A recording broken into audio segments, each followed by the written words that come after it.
Boy, am I glad I got up early yesterday and got this out of the way, because it's snowing today. Now, I saw the forecast. I knew the weather was going to turn ugly, but I didn't think it'd be quite so bad. It's been snowing all day. Now, I've done a lot of videos on refinishing, so I'm just going to give you a brief overview of what I'm doing. First, getting the old finish off. This is so deteriorated. Just a simple scraper, and it comes right off. When finish is this deteriorated, you can forget about trying to touch it up or re-amalgamate it. And this is what happens with exposure to moisture, especially repeated exposures. It deteriorates the lacquer, it separates from the wood, and it starts flaking off, crystallizing, alligatoring. So I've already done that on the other two boards. I'm going to wipe down with lacquer thinner or acetone to remove whatever was remaining. Now we can really see how these are made, that it's 3 boards. You got a board there, board here, and a little bit here, and that's what broke off of this guy. Now I do have it. I'm going to glue it and clamp it. Likewise, any areas where it's separating a little bit, I'll shoot some fresh glue in there and clamp it. Once the repairs are done, I'm going to brush on some sanding sealer. I've been using water-based stuff like this lately. Dries in about an hour. Then some light sanding. Second pass if I think it needs it. And then we move on to this mahogany grain filler, Mohawk oil-based stuff. That'll take a day or two to set up. Scrape off the excess and then start putting on lacquer. I'll go with brown mahogany toner lacquer, several layers. This is fairly dark, so yeah, I was kind of on the fence about using tone-based toner, which is nearly solid opaque, versus classic toner, which is transparent. Because this it hides the grain pretty well, but you can see it. But I'm gonna go with the translucent stuff and just put on enough coats that it looks right. And then followed by clear coat. Now this, as the advertising says, this was a hand rubbed finish. So we're using high gloss, pre-catalyzed nitrocellulose stuff, and then I'll rub it out. What does rubbing out means?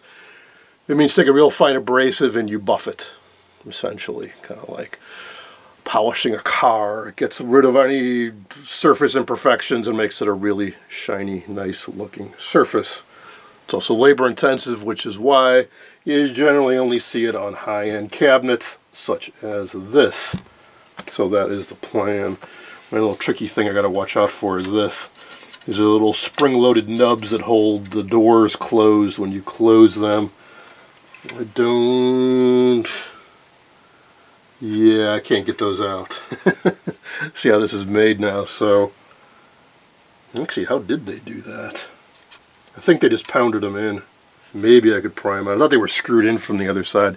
You can see them protruding a little bit in that slot. But there's also a collar around on this side, and so this is one piece of wood with a groove. You can't get a screwdriver down in there. So these must have been pounded down from the top. What I'm concerned about is when I'm spraying on finish, these are going to get clogged up. But if I have to, I can free them up after the fact. Yeah, I don't know. I don't want to mess with it too much. I'll just deal with it as best I can. So that is the plan of action. Well, we went from warm weather to snowing back to warm weather for the moment, so moved things outside to do the grain filling. Just finished the main board, the one that goes across the front. I want to put the most time and effort into that because it's the most visible part. And 2 side pieces I'm waiting for it to set up. Don't know what grain filler is. It's a really fine material, sort of like wood filler, but a lot more finer grained, and with solvents it's meant to get into all the pores of the wood. You wait for it to set up a bit and you start scraping off the excess. It makes it perfectly smooth. You get that piano finish. You really need to do that if you want to do a hand rub finish. So when you're done, it looks like that.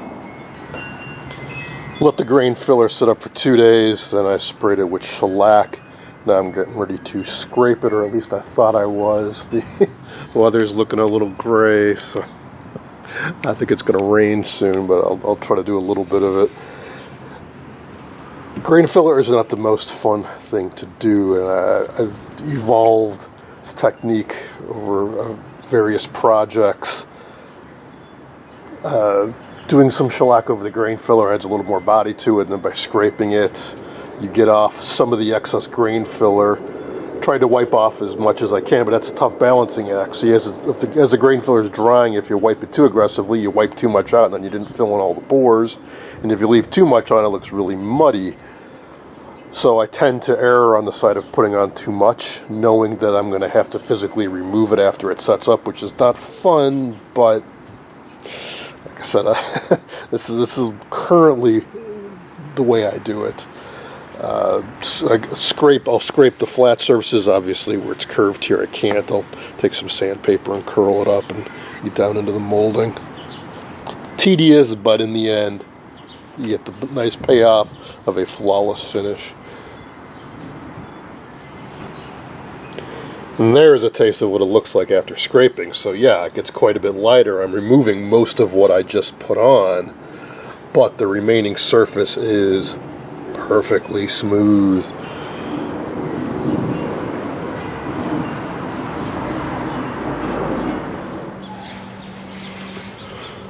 Well, the forecast was for nice weather today, and it even exceeded my hopes.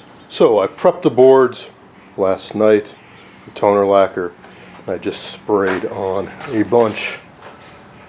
First, did a light pass of clear lacquer, then about 4 passes of toner, and then a bunch of coats of gloss. And it's just about dry now.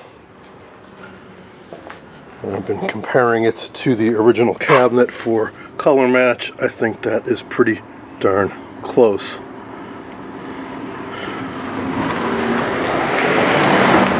It gets kind of boring after a while, but from a practical point of view, it's a good thing that almost all cabinets from that era were the same color. Brown mahogany. It's the vast majority. Occasionally it's blonde, occasionally walnut, but brown mahogany dominated. Just like earlier with radios, medium brown walnut was the go-to, especially for Philco. Anyways, I'll let this cure for a few hours. It's about noon, so I got plenty of daylight left. So once it cures a bit, lightly sand it, try to put on more coats. It'd be great if I get it all done today. And so far, got lucky. It looks like no crap has landed on the lacquer while it was tacking. So I'm out in the garage while I was spraying. I put the door down. As soon as I was done, I put it up to get the fumes out of here.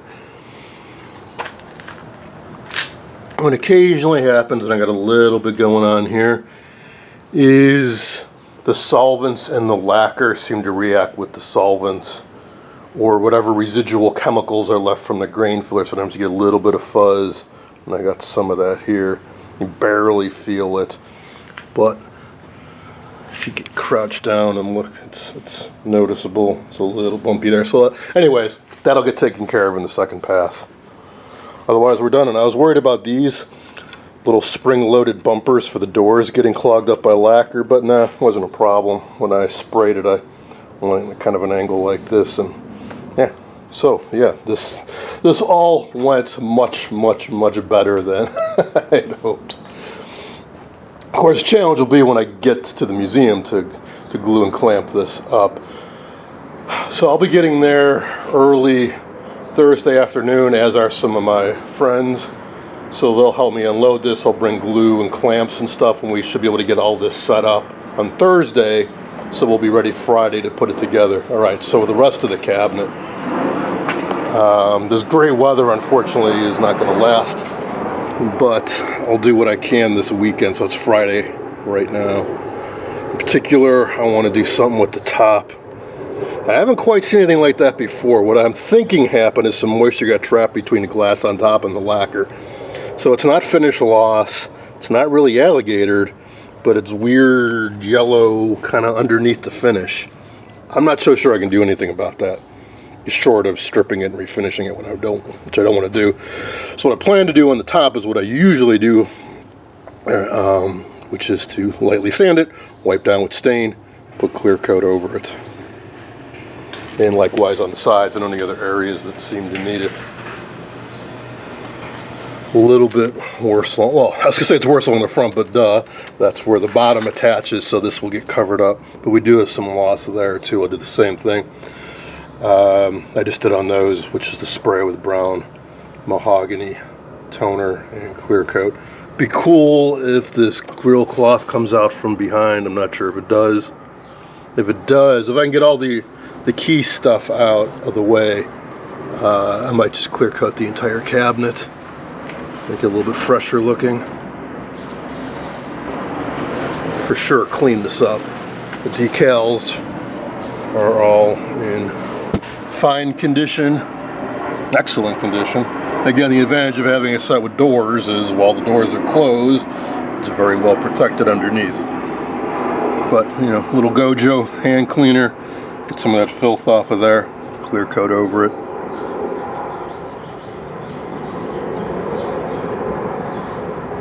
Not sure what all these fasteners are about. There, and there's some on the other side too, yeah.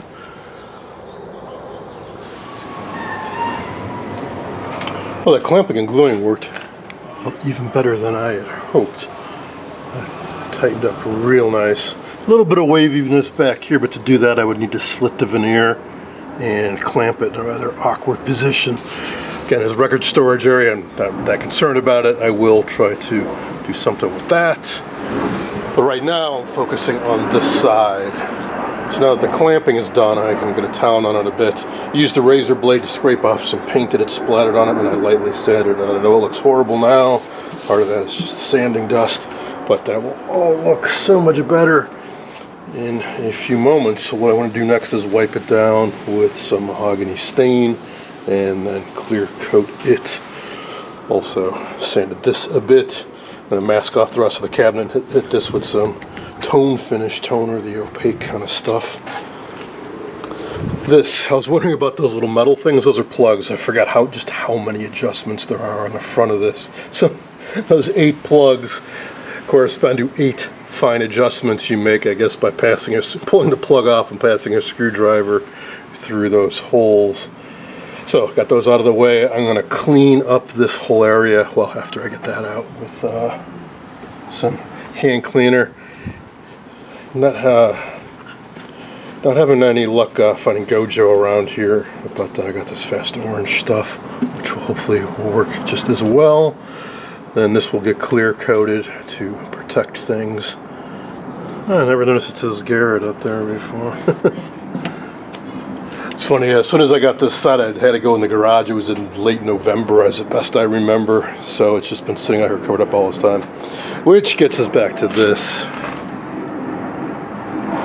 Did a little bit of scraping on this with a razor blade to get some high points off. Do the same thing like on the side, but this, I got a few options. I mean, yeah, I could strip it and refinish it, or try to just refinish this inch and try to color match the rest. That's a tall order, although you can see it's made from several boards, and there's one right here. So if you were going to do that, I would at least try to go along this line. So a slightly different piece of wood, it wouldn't be maybe as noticeable. Another thing I could try doing is reflowing it or amalgamating it, basically brushing on lacquer thinner and trying to melt this to kind of get rid of that. Or just rub stain or Howard's Restore Finish and hope it finds its way through these cracks and gets in there. What am I going to do? I'm not sure. I'll try the simplest thing first though, which is Howard's Restore Finish / stain, and see if it wicks in there. Reflow, I've had mixed results with that. Reality is when the lacquer is this old, it takes a lot to really melt it. It's not like you can dab a little on it, it's going to completely melt all the way down to the wood. It's not. You're going to have to scrub it, keep putting it on as it evaporates, and it's going to end up kind of looking like a muddy mess. So, I don't know. But I want to do something. It looks pretty bad the way it is. Going with some Varathane red mahogany stain, and it's funny how something can go from looking horrible to really nice just that easily. I just barely want to use it. Mainly the reason I'm doing this is you see all these little light specks? That's where there's some finish loss or some issue with it. I'm not trying to stain the whole thing because it's already got color in it. It's trying to make those little defects less noticeable.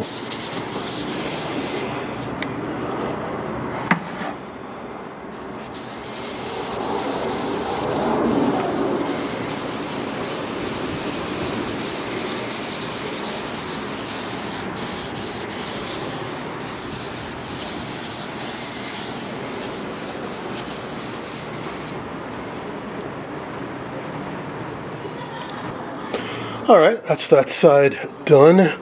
Not flawless, but one heck of a lot better than it was. Tried doing a little bit of experimenting on this, and no.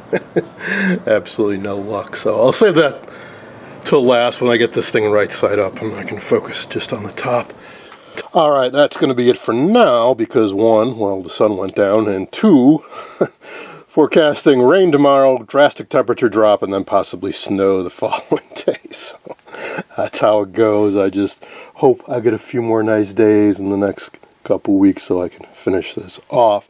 I brought the bottom skirt legs inside so in a day or two I can examine them for any defects and start doing the hand rub operation to make them look oh so nice. That's it for now. Thanks for watching.